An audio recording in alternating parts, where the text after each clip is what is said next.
घुसपेट त्यसको लागि त छानबिन आयोग गठन भएको छैन भन्नु त त्यो तपाईले भन्न सक्नुहुन्छ अहिले तपाईले भनिदिनु पर्यो नि कसले गरेको कस्तो भनिदिनु छानबिन आयोग गठन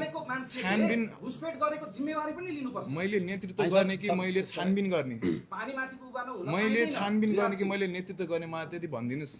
तपाईले नेतृत्व पनि गर्ने र जिम्मेवारी पनि लिने हो छानबिन मैले गर्ने हो भन्नुस् त मलाई तपाईहरु सरकार बनाउनुहुन्छ छानबिन आयोग किन गठन भयो गर्नुहुन्छ सडक उचाल्नुहुन्छ किन हैन तपाईको क्वेशन नै इलोजिकल भयो सर कसरी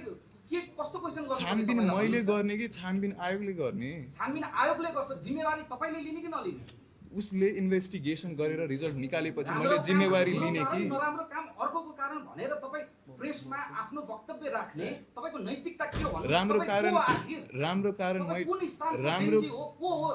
राम्रो कुरा सम्मेलन गरेर अहिले यसरी कुरा राख्दै हुनुहुन्छ बजारमा धेरै खालका जेनजी छन् तपाई कुन प्रकारको जेनजी हो भनिदिनुस् तपाई मलाई कुन